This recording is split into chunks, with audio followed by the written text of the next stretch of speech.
Thank you. So good evening or still late afternoon. Today is January 13th. It is 5:10, and this is the meeting of the subcommittee, the training subcommittee of the Racial Equity and Policing Commission for City of Salt Lake. And so I want to welcome everyone here, public and commissioners and members of the police department, chiefs, and thank you for participating and just being here. So hopefully you received the information in the agenda for this afternoon. So we'll just kind of go through that if you don't mind. But first up was just a review of the meeting minutes from the December 16th meeting. They came out this afternoon kind of late, so I'm not sure if anyone's had an opportunity to review them. So I might, and plus we don't have really a full contingent of commissioners. So I might suggest we push back just that approval of those meeting minutes until next week, if that's all right, if there's no objection. Commissioners, any objection to that? Okay, great, thank you. Next up is a report from the Youth Committee, if there is a report from the Youth Committee. No report from the Youth Committee. Okay, thank you. And it's just to recognize that we had a full commission meeting last week, so did receive a report from the Youth Commission as well as the presentation from each of the subcommittees on our work, so recognize that. Also want to see if there is anyone on this call that has not responded to the request, or at least the offer of the chief to provide a safety briefing for those commissioners who are interested in having a safety briefing just in general, given all the variety of things going on in this country and undoubtedly Salt Lake, as well as the partner pair program, pairing you with a police officer for, at this point, not a ride along, but some type of engagement to be worked out between the two of you. So I think I've heard from most. Rogelio, I'm not sure if you were interested in either that. Commissioner Smith, I don't believe I've received an email. If I did, I didn't see it. I apologize. But are either of you interested in either one of those options from the? I have not responded, but I am very much interested. So yes. Okay, in both of those, or one or the other? Both of those. Okay, great. Thank you. I'm still kind of thinking it over. Okay. I'll let you know by probably tomorrow. Okay, no, I think that's great. Let's see, Commissioner Marga, I believe I did hear from you that you were interested in both of those, correct? Verona? She'll get to it. Sorry. Yes, no. I'm interested in both of them. Okay. And let's see. Tanya, I think we heard from you, did we not? Pardon? Did we heard from you and your interest in both of those programs, is that correct? Correct. Okay, great, thank you. So Commissioner Smith, I will make sure we get your name into that pot. There's Commissioner Prospero, and I believe I got an email from you wanting to participate in both of those programs, the safety briefing as well as the partner with a police officer, correct? Were you talking to me, Dante? Yes, sir. Okay, sorry, I only heard the last part. Yes, please. Okay, great, thank you. And then I was just going to offer Chief just an opportunity to maybe describe what that might be, or maybe the timing of when that might begin. So Chief, all yours. Thank you, Dante, and commissioners, good to see you. Lieutenant Yvette Zayas has identified, I believe, anywhere from 12 to 20 officers. And these are very good officers, well-respected officers here within the department. And I think what we'd like to do is, and we can do this in the next couple of weeks, but get a meeting. We'll do it virtual at first, but I'd like to be able to put out kind of a little portfolio as to how long the officers have been here, their names, their assignments, and things like that, so you can get an idea of what they've done here within the police department. And then we can have a Zoom meeting and just talk back and forth, maybe as a group, and have kind of an open discussion. And from there, we could probably say, hey, commissioners, you could say, I really have an interest in this officer here. They've been on SWAT or gangs, or they've been an SRO, and I'd like to have further conversations. And so we can provide information, we can share information. You can do it via telephone, you can do it on a Zoom call, whatever you'd like. And heavens, someday we'll hopefully be past COVID to the point where maybe we could meet in person and talk, because that would be wonderful. But that's kind of how I envision, and I'm not tied to it or married to that process. But I think that would be a good way to get started. And then it doesn't have to be, you don't have to pick just one officer. If you feel like there's 2 or 3 and you'd like to meet in a smaller group with a group of officers, we can do that too. We can customize this to whatever your needs may be. So that's what I anticipate doing. Dante, any input, or commissioners? Well, I just have a question. What would you suggest the best way to connect in terms of that first group meeting? You want to have your assistant send out just several different times, and we can do the doodle poll kind of process to see what might work best for the commissioners who are interested, or? Yeah. We'll do a doodle poll, and then I think we'll do a big meeting. We'll make sure everybody has the information about kind of the agenda of officers and kind of, like I say, their portfolios. We can have some of the conversations, and Dante, you can probably lead, or we can just talk back and forth about different issues, and then we can kind of pare it down from there and get people's input. Okay, and I don't need to be in this. This is just dating with a cop. I don't need to be in it. But I might suggest you could send it out to the commissioners with the poll, or send it through Coletta, whichever way might be most convenient for you. But All right. probably at least 2 or 3 weeks out, just to give folks a chance to get it on their calendar. But Yeah, my we'll thoughts work with Colette. And she can do that. But okay. Commissioners, thoughts, questions, comments just on that possible process?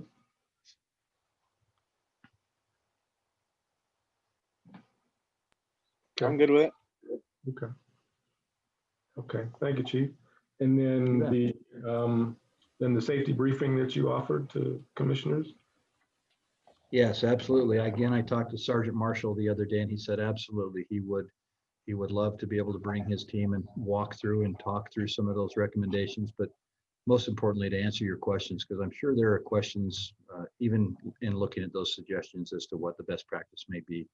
And he's more than willing to do that at different times, because I'm sure it's going to be hard to get everybody together again. But we can again do a doodle poll with some different times that he's available and his team, and we'll work through Coletta, and we can do that. But the thing I want to stress is we don't have to wait till that meeting. If you're having a concern, or there's an issue, or just, don't go, gosh, that was weird, but I don't think it's that big a deal. Give me a call, get a hold of Dante, we'll talk, but we'll immediately respond to your needs and whatever you need right then and there. So does that sound okay? Thank you, Chief. And I might ask you if you had any comments, suggestions, given all that's coming out about the possibilities of violence and/or whatever this might be come Inauguration Day next Wednesday. Any thoughts or suggestions to the commissioners in terms of preparation for that, or how they could remain most safe? I'm assuming don't go hang out at the Capitol, but any other thoughts would be welcome. Yeah, I would just say follow those recommendations on the that we put out in that safety plan. But I think the number one thing is just keep your head up, keep your eyes open, keep your ears open, look around and see what's going on. Be cognizant of what's going on. If you're in public and you're concerned, be there with friends. If you're driving home and you think somebody may be following you, make a couple turns. If they do, then drive to a friend's house, drive to where there are people. But the most important thing is just be careful and be very vigilant in what you're doing. Keep your eye, like I say, watch what's happening. I I think that's the number one thing. And then second to that is if there is an issue and it's concerning, call us. Okay. Thank you, Chief. Any questions for the Chief in that regard? All right, thank you. And I don't know if commissioners have my phone number specifically, but I'll send out an email so you each have my phone number. I'm not going to put it here or say it out loud for the whole world to hear, but I'll send you an email with my phone number so you have it.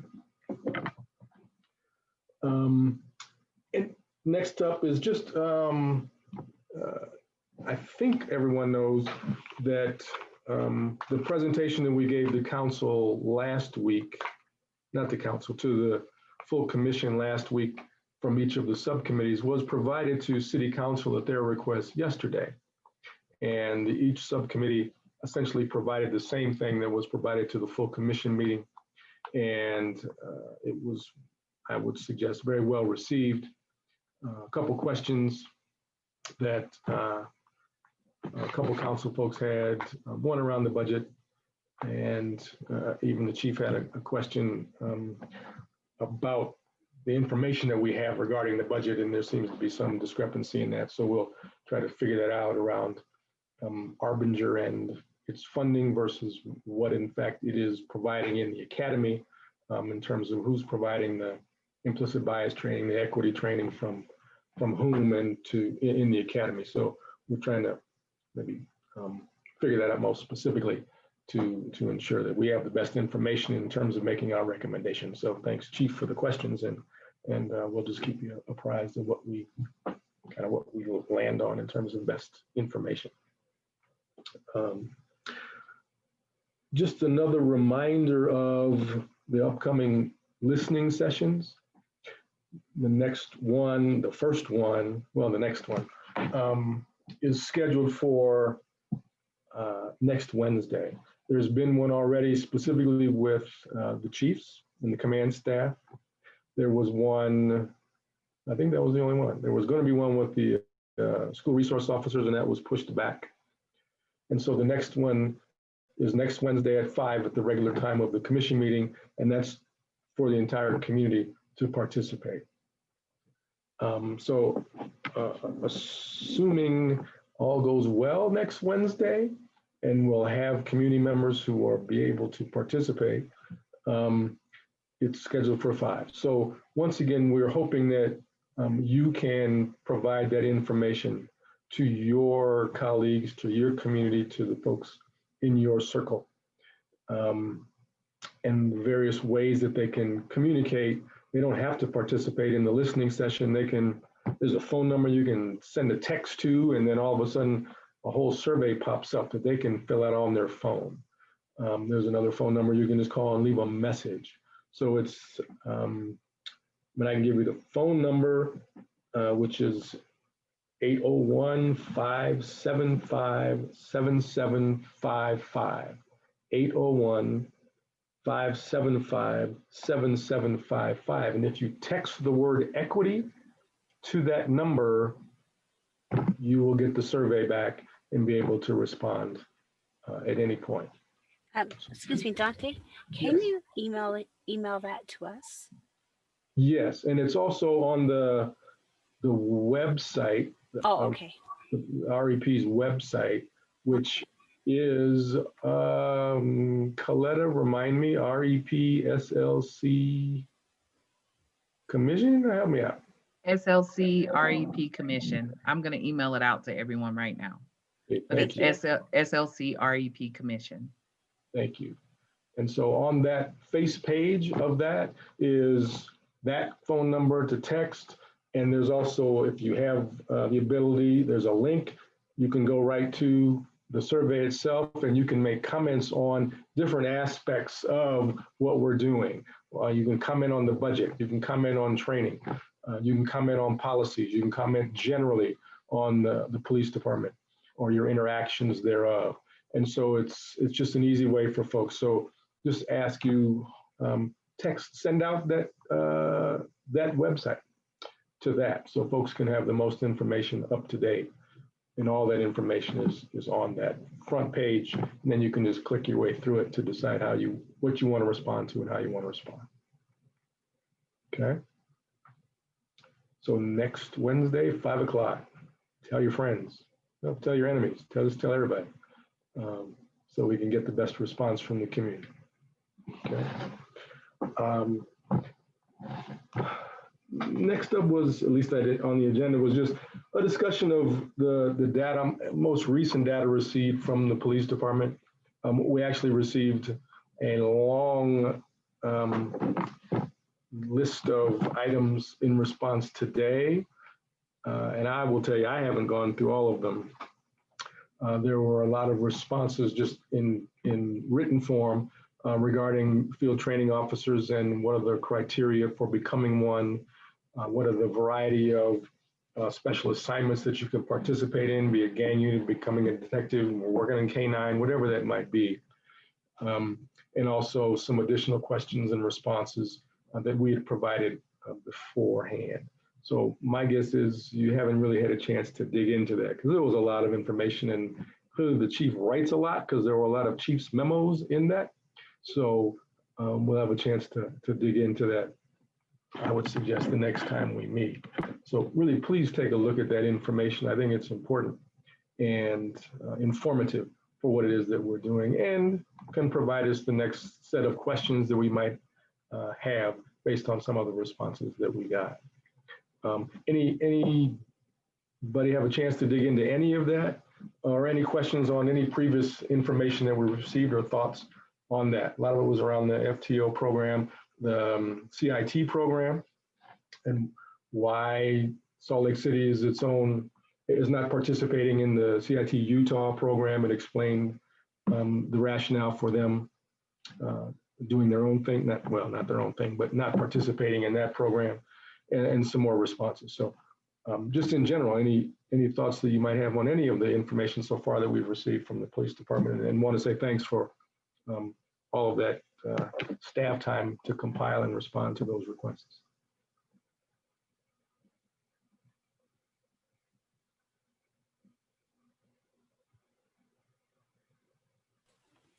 I was not able to get through it, so. Okay. Well, I'm so disappointed.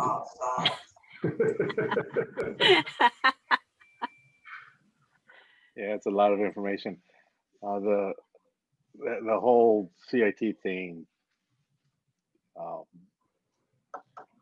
would say it kind of gets get bogged down on all the, this happened and this happened and this and that. For me, as an evaluator, I just like to see what are the modules, and are they basically the same, and right.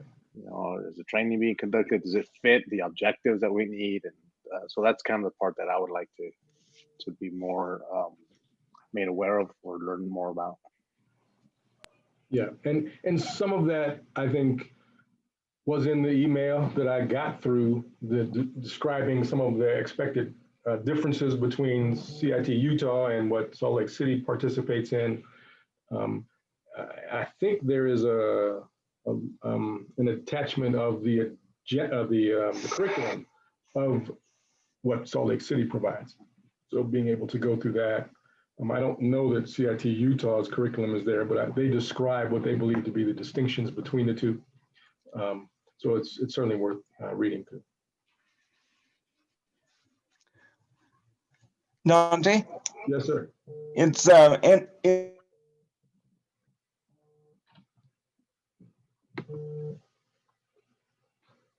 Yeah, I think he froze.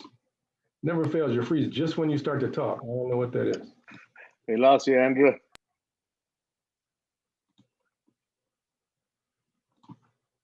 All right, well, we'll get him when he comes back. Commissioner Andrew Weirden, welcome. At this point, we're just asking if there's any particular thoughts or questions anybody had on the data that we've received up to this point in general, or if you've had a chance to dive through the voluminous responses that we got today by email. And my guess is most folks haven't had a chance to really get through that, but just wanted to offer some space to see if there's any thoughts or questions on that. Come on, Dante. I was going to tell him that we had all finished reading it all and we were going to quiz him. Thanks for spoiling it. Oh, you goody two shoes. Ah. All right. I see who the troublemaker is in this. Steve. All right. I did read it though, so I probably do okay on your quiz. Okay. But one thing, just to explore some of the answers on how we can get some of the information and maintain the due diligence that the department has for confidentiality, like for instance, the response on why trainees or young officers fail to graduate the FTO program. Said it's confidential, we can't give you that information.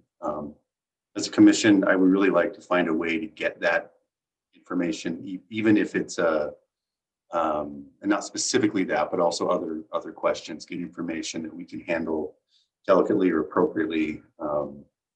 For instance, in that case, I think we could say, they failed to meet training expectations in a certain area without naming who the officers are or breaching any of that. So anyway, it's a question that came back to my mind that as commissioners, I think we have to find a way to get some information that we're asking that is normally restricted, but that I think there has to be a path. Right. I motivated David to come on the screen. Right. And one other thing I noticed, again, I didn't read through all of it, was one of the questions about those who have applied to be a field training officer and what might those demographics be, and that information is not kept. And so really, I think we can begin to offer recommendations on the type of data that is also collected by the police department to best be able to inform its work going forward, or our recommendations going forward as well. Dante, would it be okay for me to respond to Steve's question and comment, and also give me an opportunity to report back to the subcommittee? I think this is the confidentiality issue has come up both in this subcommittee and in the policies, and I can't remember which subcommittee I mentioned that staff put together a meeting with Chief Brown, who's also on this call, as well as our attorney's office, to talk through some of the confidentiality. One of the items that was brought up by, I believe, the training subcommittee was the test. The subcommittee requested information on the test that officers take, and the response back was that not confidentiality, trade right. Come on, Chief, what's the word I'm looking for? Copyright. Copyright, thank you. The copyright. On that specific issue and following up with law enforcement or with Salt Lake City, we were informed that actually Salt Lake City, the police department does not actually does not themselves get access to those test questions, that those test questions come sealed to the individual, and the individual breaks the seal, fills out the test, and then seals it back up. What we were going to, the police department was going to look into on the provider of that test to see if they have a sample test or a past test that they have used that they could possibly provide to the commission for review.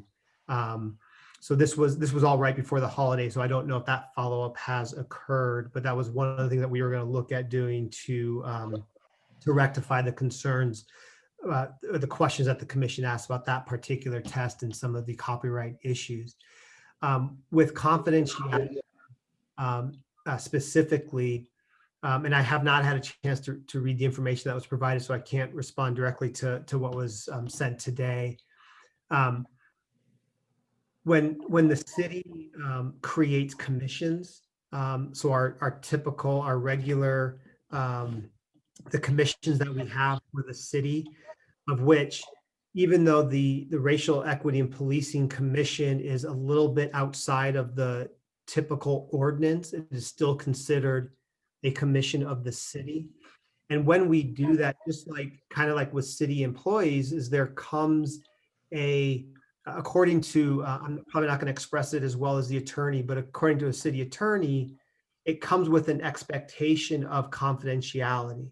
That when the city shares information, whether it's our business advisory board, our human rights commission, or this commission, that serving on a commission for the city, there's an expectation of confidentiality, that information shared with a commission that is confidential would be handled with respect for that confidentiality. That was brought up in the sense that that should open up access to the commission for information that is confidential in nature. Obviously, there's certain information that goes beyond confidentiality when you're talking about, like, there's been discussion about the Civilian Oversight Committee and the access to information that they have in terms of, excuse me, criminal behavior or records of police officers, things like that. And there's a different layer of background checks, for example, that they have to go through per state law to receive that information. But just in terms of city data, city information that the city may feel is confidentiality, there should not be barriers to the commission receiving that based on that understanding of it being handled with respect to that confidentiality. And so I can't speak again, Steve, directly to what information was not provided, but the chief and I can kind of go back and talk through that and see why that information couldn't be provided, or how that information that's still confidential can be provided in a responsible way.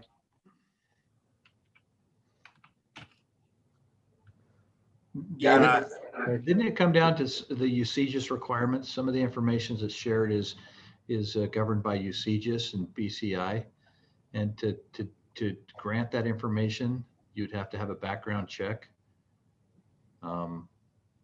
Is that what we're talking about? So if you would, back up So, to the acronym free zone for a second, and right, the AFZ. So my, just to be clear, my question did come up in the policy meeting, because it also deals with hiring practices, right? So the question, I understand the end post that's a private company, and quite frankly, we could just order the test and take it ourselves if we wanted to, right?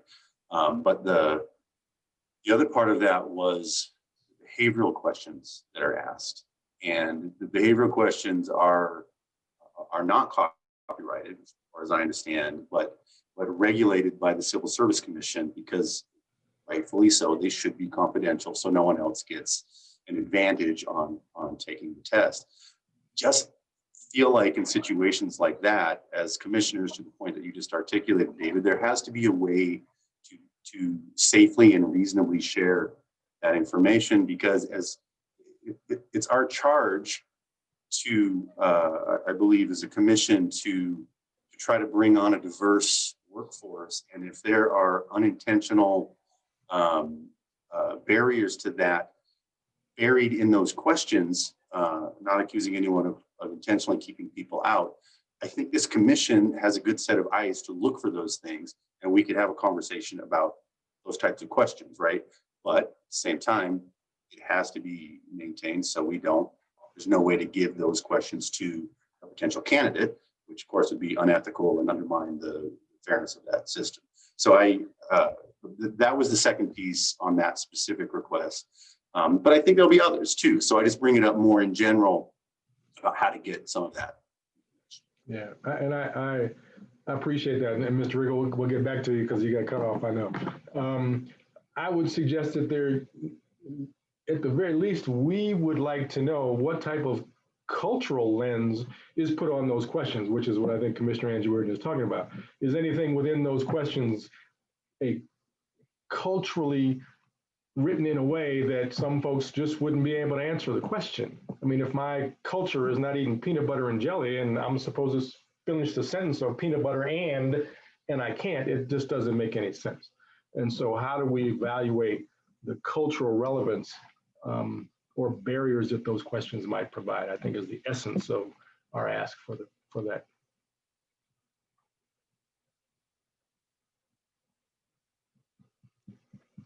Yeah, because that's huge when it comes to hiring. I mean, in higher education, you know, the ACTs and the GREs, a lot of universities Yep. don't care about those GREs because they're so biased. I remember the first time I saw this question about a regatta.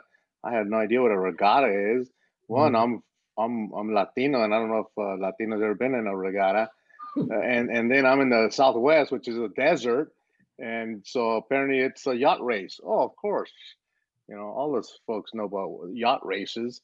And so those are the cultural issues that we'd like to see. And again, it's not that they put it there on purpose. Right. It's just whoever makes them, you know, that privilege is invisible, and they don't realize that that's becoming a barrier. So yeah, just seeing an example of it and being able to tease out some of these things, saying, oh, you know what, that's probably why you're not able to recruit more American Indians because of X, Y, and Z, or women, or LGBT, or whatever. That cultural lens really would help.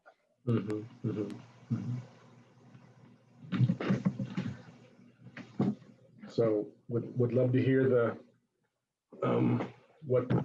what can be done to address that. And David, I appreciate your being engaged in that conversation.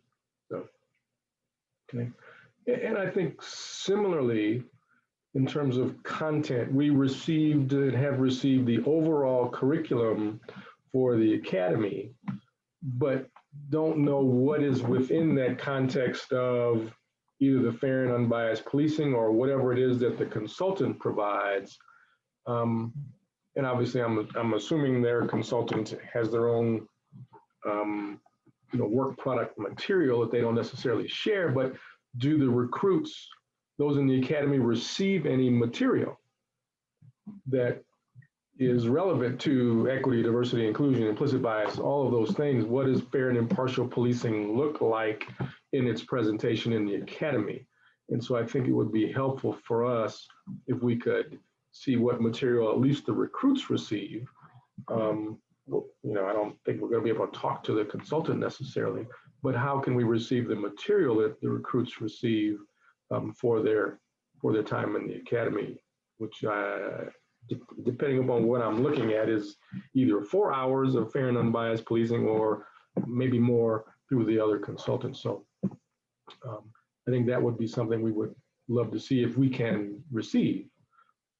And I don't know where that request or how that request would go forward to that consultant providing that content, but would love to know if that's even a possibility so we can best take a look at that content.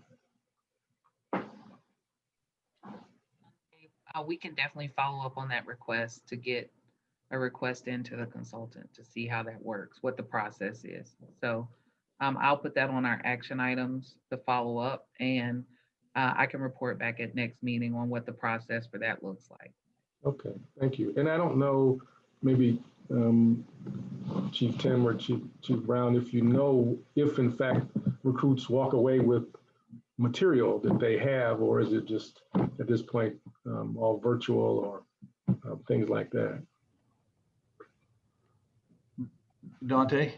Yeah.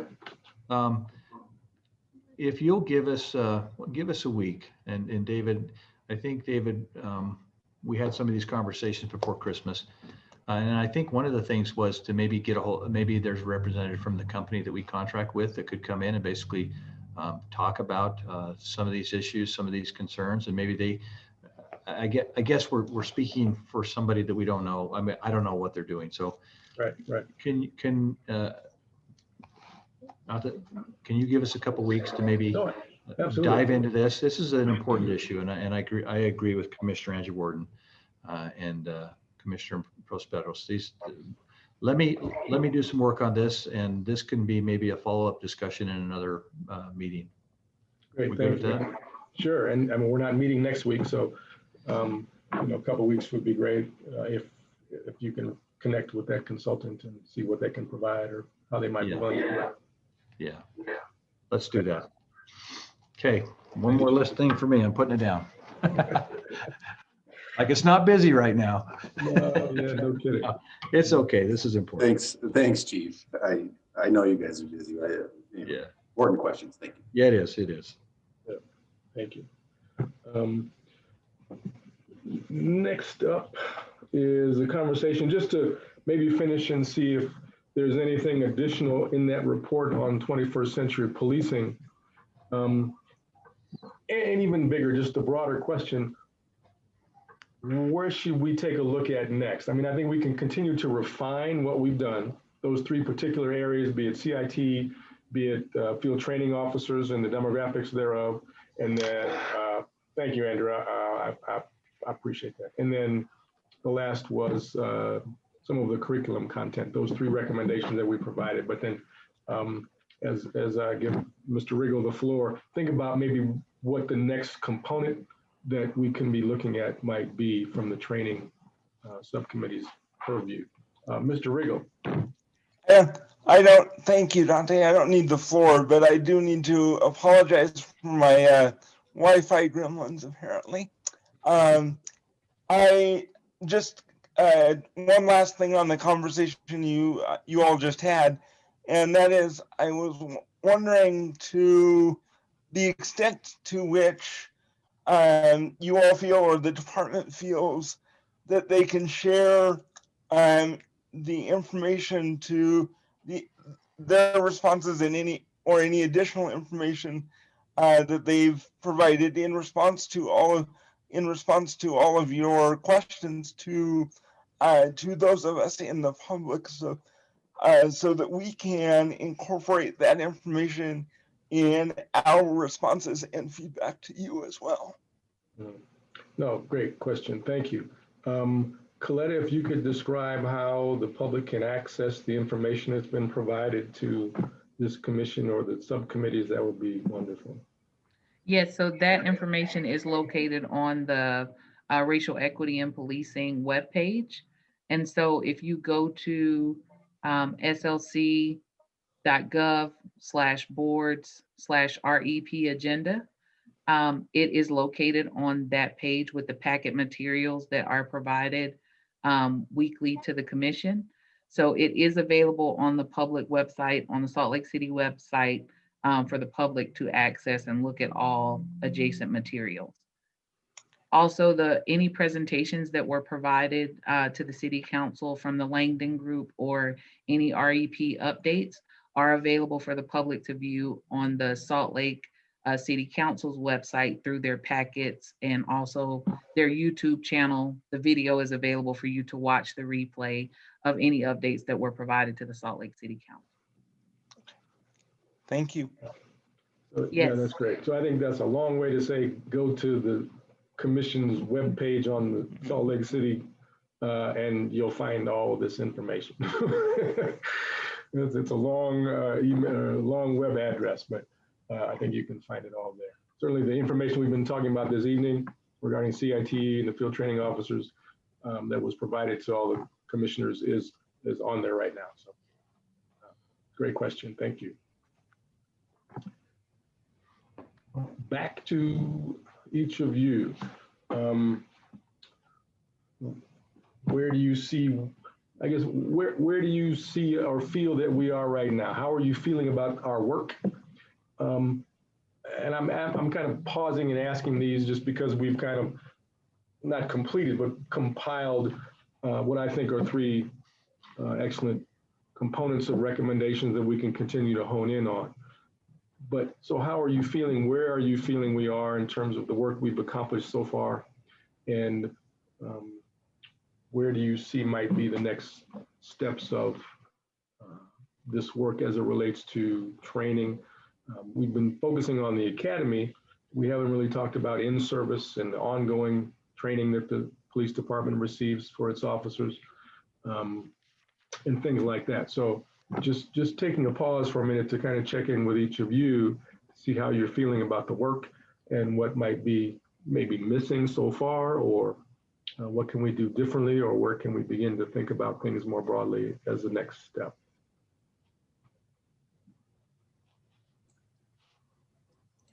Just something I kind of want to add is I want the training and what the police officers in Salt Lake City be trained on be reflective of what they're being called on and be representative of what the community's needs are. So that's just kind of an idea or kind of somewhere we can start aiming towards, kind of more specific towards Salt Lake and understanding like what do we really need here in Salt Lake. And that's great. I would ask the question that I know the police department would ask would be, how do we know what the communities want or need? So how would you suggest beginning that thought about how to continue to build relationships or hear from those communities, from your community? Well, part would be like the dispatch, just trying to see what the average call is for, and to see if it's like if people are being trained properly for whatever the most common situation is and things like that, or like the most common call for people to go. Another thing would, I don't know, I'm not really sure how to get like the community all together, but I know a popular idea that is common among like the youth is what is it called? It just slipped my mind. But you know, it's just community policing. I think that's what it's called. Where the community people and them have like a strong relationship with the police, but it's like the police aren't sent in, it's someone within the community. And I think things like that are, from what I've seen, they're very useful and they build trust between everybody, but I'm not sure how we would implement that kind of training. Maybe like have training for a community like police officer per se that connects with the police department, you know, that assists with more minor things, that so that every time a police officer is called, someone with a gun isn't showing up, and you know things can get escalated pretty quickly sometimes with just a normal call. Right. Okay. Understand. Hey, Dante? Yes, sir. Let me, I just pulled up because I just got it today. The top 5 calls for this week. The number 1 call is assist for other agencies. The number 2 call is unwanted person. Okay. Can you describe number 1? Can you describe what number 1 means? Assist for another agency. So that could probably be assist for fire department. It could be assist for, I mean, I'd have to dig into find out that, but that's another agency is calling us to assist them. Okay. Thanks. The second call is an unwanted person. The third is a cell phone 911 hangup. If you can believe that, there's a lot of 911 hangups, and they're just missed dials many times, but still we have to go on them. The fourth is a suspicious circumstance, and the fifth is a suspicious person. Those are the top 5 calls for service this week. So that gives you some perspective as to the I can give you the numbers and I can share those with you. I have a full document on it, but that's what we go on. Those are the top 5 calls that we've gone on this week. Thank you. Just out of curiosity, is there a reverse 911 call done after a hang up before an officer is dispatched? Yeah, I think dispatch goes through a whole process where they try to call them back and make sure that there was a problem or not, but many times they can't. And so our police officers are dispatched to figure that out. Okay. Chief, are these calls, are these like common calls that happen? I mean, like, Tanya, yeah, you would be surprised. These are the most consistent calls day in and day out as we track. And when I look at this week compared to the same week of 2020, our assist for other agencies is actually down 32%, but unwanted calls are up 10%. 911 hangups are up 55%. The same week in 2020, we had 62. In 2021, we had 96. I don't know why that's occurring, but we'll start looking at that. Suspicious circumstances are up 27%, and suspicious persons are up 4%. Okay. Thank you. And just, I don't know if it's a question or a comment. A lot of times, I mean, if you look at the Nextdoor app that a lot of cities use, they've been under fire over the last few years because their suspicious person doesn't require describing any conduct. It just describes what they look like. And so I wonder if dispatch has any training on moving through that, so it's not just a call that you have to respond to because of the description of what somebody looks like walking in my neighborhood versus conduct that they participated in.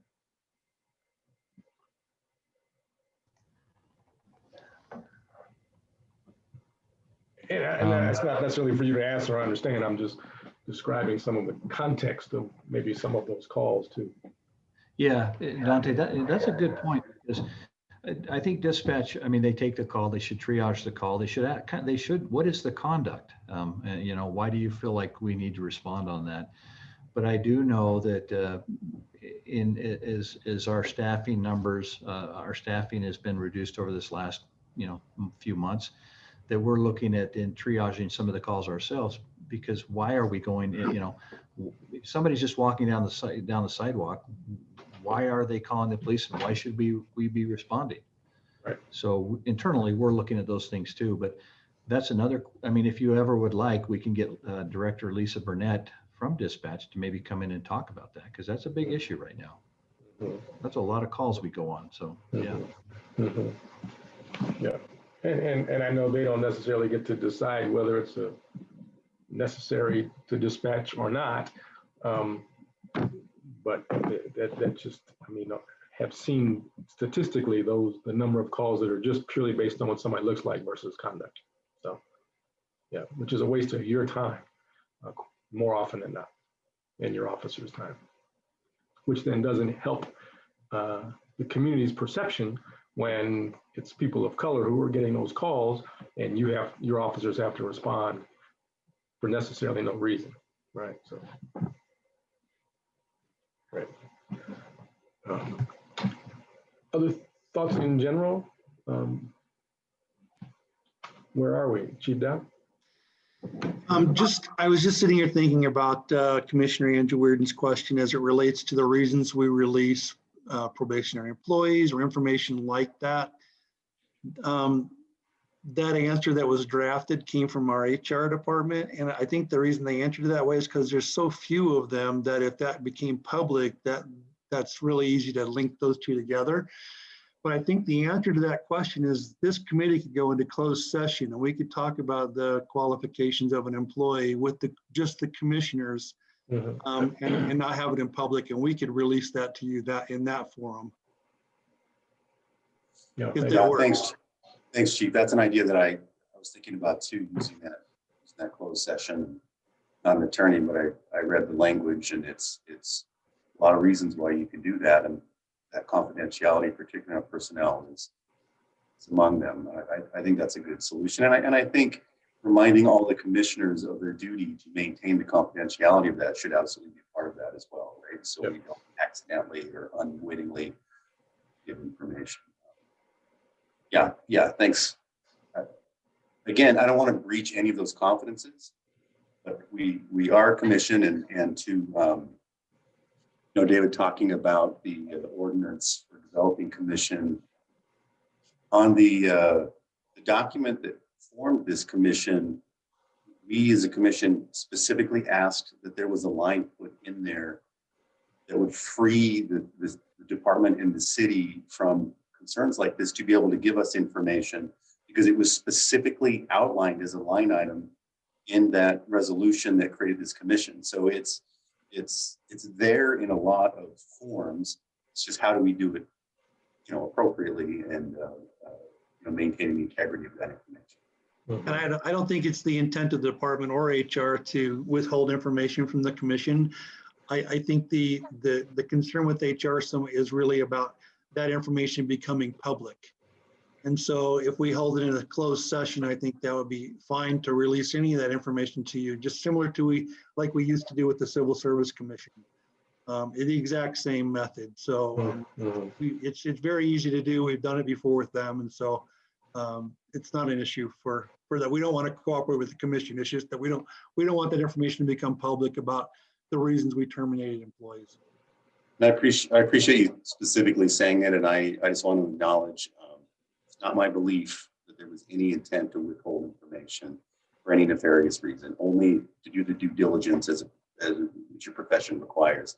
I'm just looking for staff and commission department to come together to find a way to do it. And I think your suggestion is a good one. Yeah, no, thank you. I think too, Dante, to your question, I'm really looking forward to these various listening sessions and getting perspective from the community.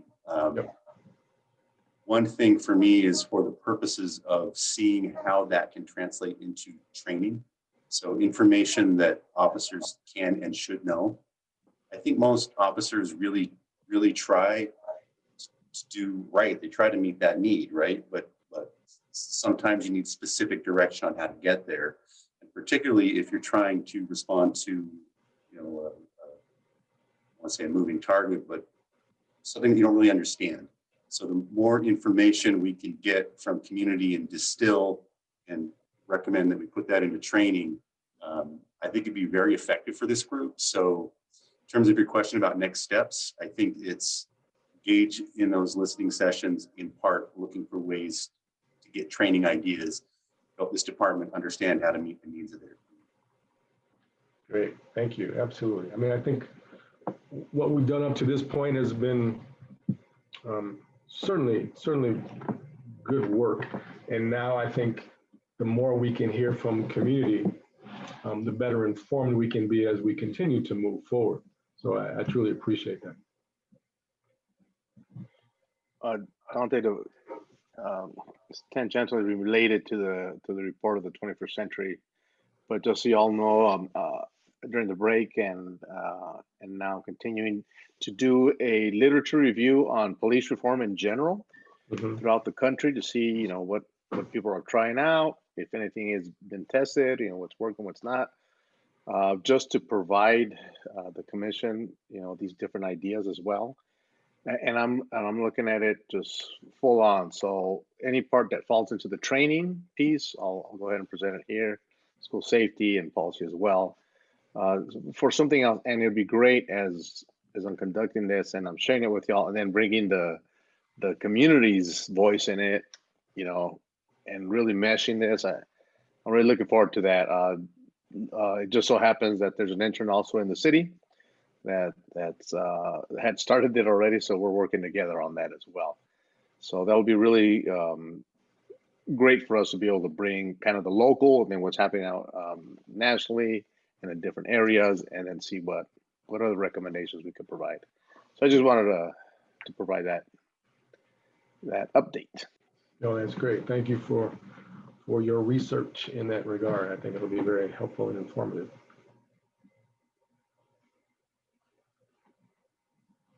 Other thoughts on where we are, where you are, where you'd like to get to, how you'd like to get there?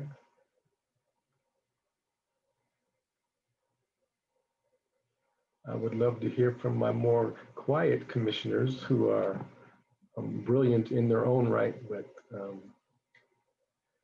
tend to stay in the background quietly. So. I'm really pleased with where we're at as a commission, and I look forward to the listening sessions. I also look forward to the opportunity to start meeting with some of the police officers and the opportunity to get to know them. I don't know where to go with this, but this is just a thought that I've had, and so I'm just going to share it. I recently had a conversation with a police officer, Salt Lake PD, who was recently promoted. And I made the comment to him, I'm really surprised you took that promotion. I thought you hated it there. And, you just didn't like working there and being a police officer. And what's going on in the community. And the response I got was just disheartening, to say the least. It was, well, I just have 6 more years and then I get my pension. You know, so we're doing this work, creating policy and trying to create change and better training. But what do we do about these police officers who have 10 years and 6 years, who hate it there and who don't agree with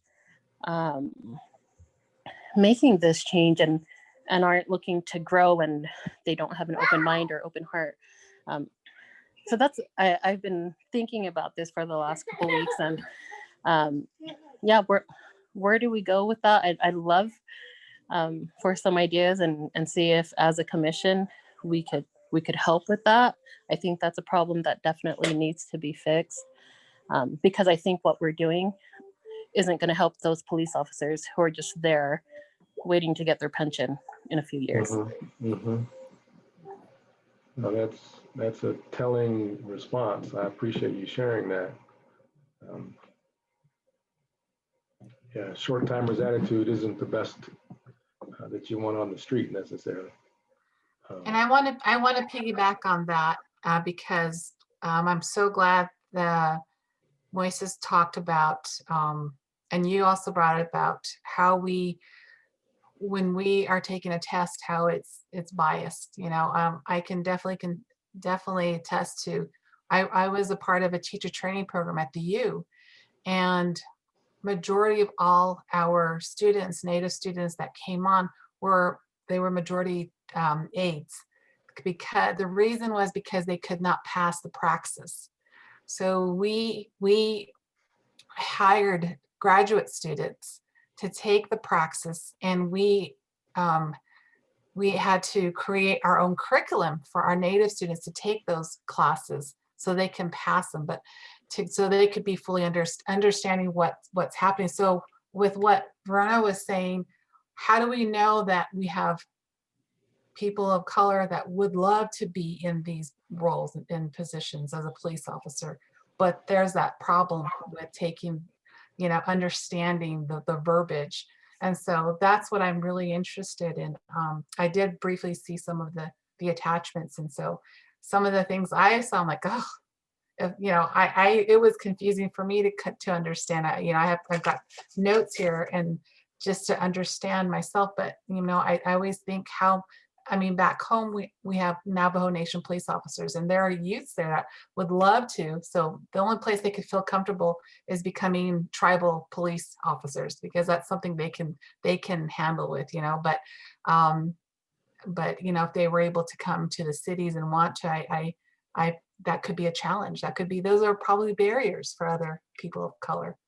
So those are some things that are, and it's something I think that really needs to be looked in. So but I'm glad Moises and Steve, you guys talk a lot, take everything from me. So I'll just have you guys continue to talk, but no, so I just wanted to share that as well. Can I just comment on that real quick, Dante? Please.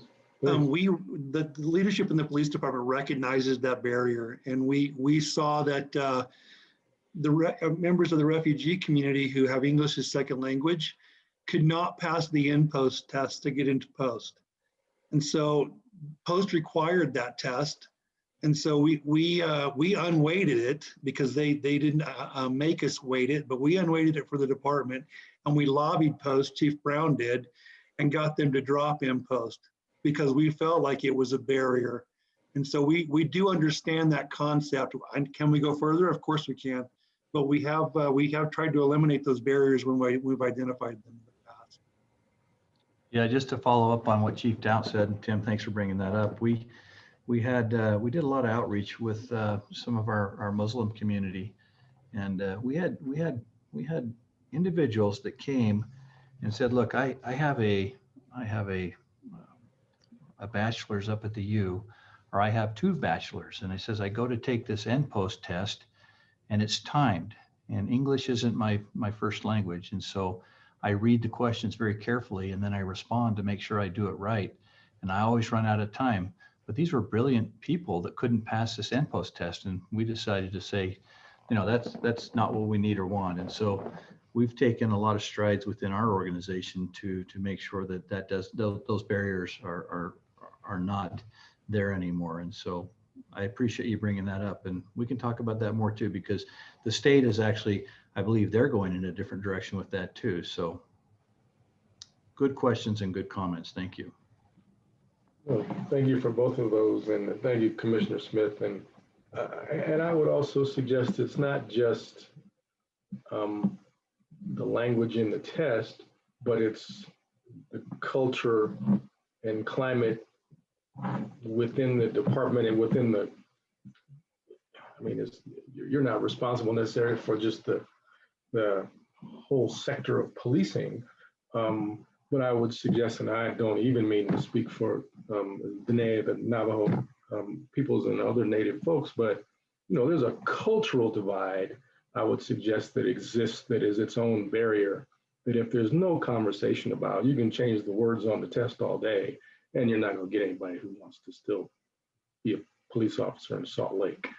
So how do you begin to bridge that kind of gap? I think is a much bigger conversation, but I would suggest it's still a very relevant and important component to diversifying the police department.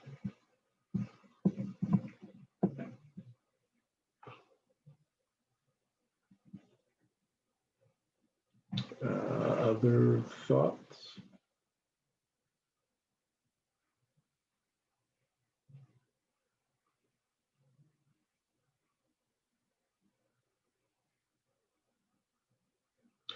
And I know that our committee isn't specifically addressing recruitment and testing and things like that. I think that's within the policy and practice subcommittee, but I don't think they're mutually exclusive by any means, because we're training who we get. And so really it's a question of who do we get that's in the academy in the first place.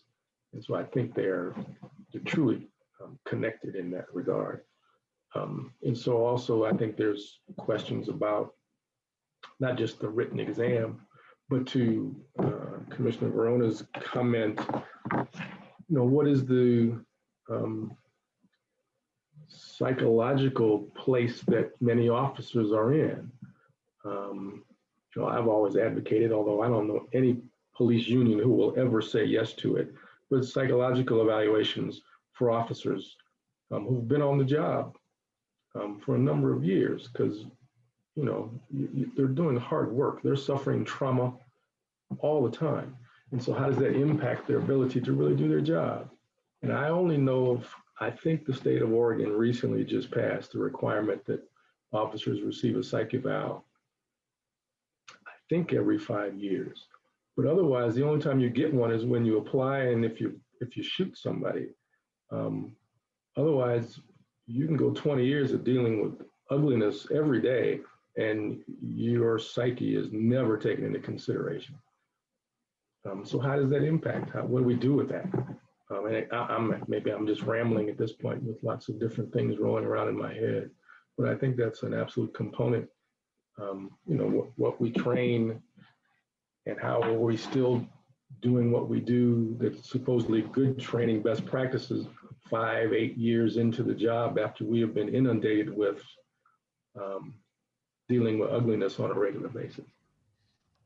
Hey, Dante, was that a psychological evaluation or just a check-in? In Oregon? Yeah. I don't know the details of it, Chief. A good friend of mine who was a chief in Portland said that they had recently passed it, so I could check with him and see.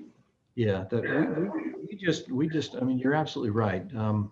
Policing, a 20-year career in policing, you see many times the same thing that our veterans see in war. And it does have an impact on people, and there is definitely PTSD. We just recently brought on to our department a clinical psychologist where our officers can schedule time and go visit with her. And I think it's had an impact because being able to talk to people and get that professional help is huge. And I think as we move forward as an organization, I would like to see us expand that program so that we can provide that mental health to our officers, because it's a tough job and they see a lot of very, very difficult things, and it can wear on you, and it can bottle up, and it can cause problems. So thanks for bringing that up, Dante. That's something we're looking into right now, even as we speak. Okay, thanks, Chief. Hey, Dante, I'm glad you brought up the connection between recruitment and training, because that's a big piece for me, and how we're going to change the culture is what comes in, right? And not just the diversity of race, ethnicity, or gender, but it's like the temperament, the type of folks that come in. It's easier to train somebody in community policing that has more the social service, social work kind of mentality versus somebody that comes in like me. When I got out of the Marine Corps, I was Marine Corps infantry machine gunner. I was not in a good place to be a cop. There's no way. So I ended up working in a treatment center, which probably wasn't good either, because I was used as a hammer, but I didn't have a weapon, and so it took me several years to be able to get rid of all that gunk that I had from the military. So that's what I'm saying. If the recruitment is, hey, let's target these types of individuals, and yes, diversity in race, ethnicity, and gender, and so forth, but that type of temperament, much easier. They'll just relate to community. I have a trust with y'all already. Let's work it. I understand there's apprehension or fear or anger towards us, but hey, I'm going to work with you, because it's all about building relationships. That's so much easier than coming hard and saying, I'm about, you break the law. That's what we do. We go get you, because that's what I would have done when I would have gotten out. And I'm glad I didn't, because I may have done a lot of wrong things. So that's why I really want that recruitment piece to be part of somewhere in our training, in our subcommittees, because I think that's the long term, the way we change culture. Like what comes in. When I went into the Marine Corps, it was all ex-Vietnam, and it was not a good place. I mean, there was drugs everywhere. There was just a lot of belligerency. And it got cleaned out, and there was a different group that came in. When I left, I was like, this is a much better group than when I came in, than when I got in. So that's why, for me, thanks for bringing that up, that tie-in with recruitment and training, because that's something I do believe in. No, I appreciate that. And I don't know Salt Lake City's process, so this is just a comment. But I mean, I've worked with a couple different police departments to put community members on the interview panels, because it's not about whether you have a criminal justice degree or how many ride-alongs you've done or you understand strategy and tactics, but what kind of human being are you? Because the rest of the stuff's going to get taught in the academy. But what kind of human being are you? What's your understanding of the world around you? What's your understanding of the communities that you are living in and that you're going to end up being, a police officer for? Do you understand the impacts, right? And those kinds of questions, much more humanistic questions versus, the typical, straight ahead kinds of questions. And it absolutely made a difference in who got hired. Because the police officer on the hiring panel may say, oh, this is a great person, move them forward. And the community would go, yeah, no, hold on, we need to have this conversation. So it's a very different dynamic that happens often. And the dynamics and the outcomes changed in terms of who got hired.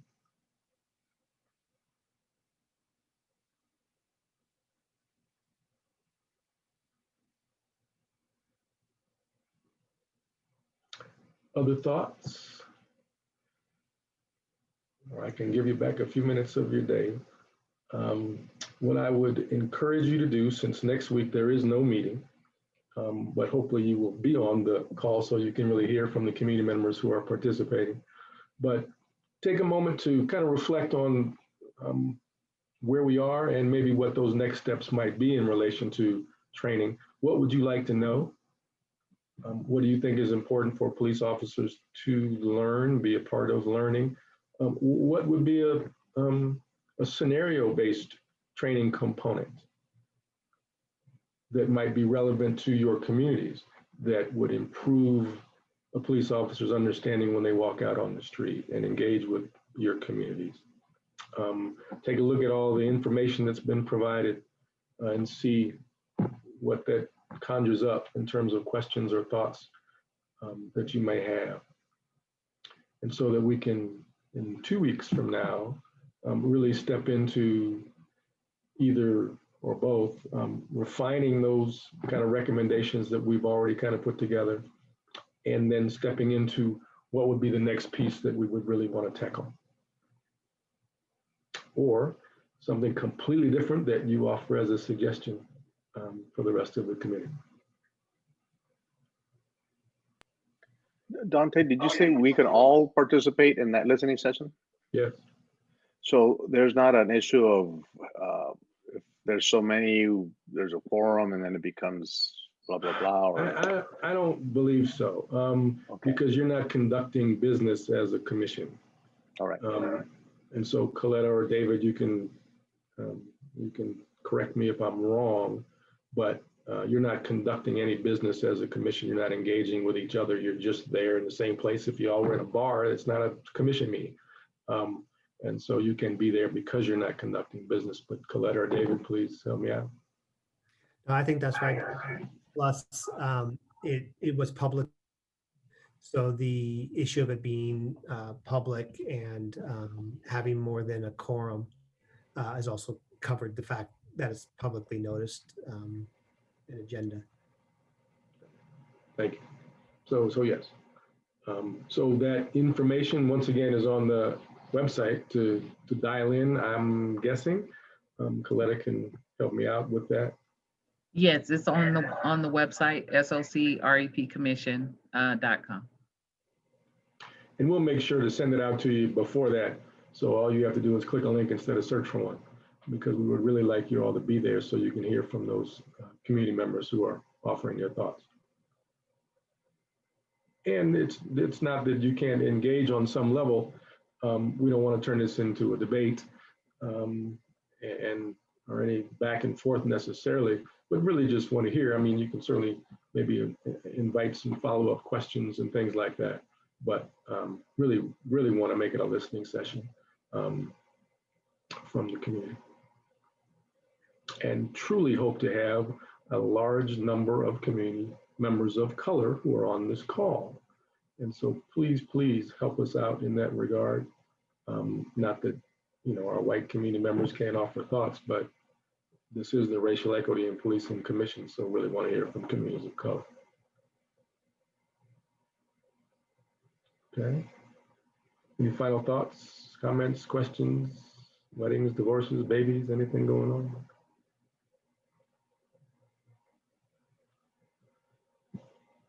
Okay, I guess I'll give you back 5 minutes of your day, but I truly appreciate your participation and your thoughts this afternoon, and you're sharing some of your personal thoughts and stories as well. Chief, as always, thank you for your participation. Thank you. And community members, Mr. Riggle, Ms. Whitwer, if you're still on. Yes, I see you. Thank you for being here and showing up. So we will see you next week at 5 or just before, and then 2 weeks from now as well. Thank you. Bye. Thank you so much. All right. Take care, everybody. Be safe. Los Vidania.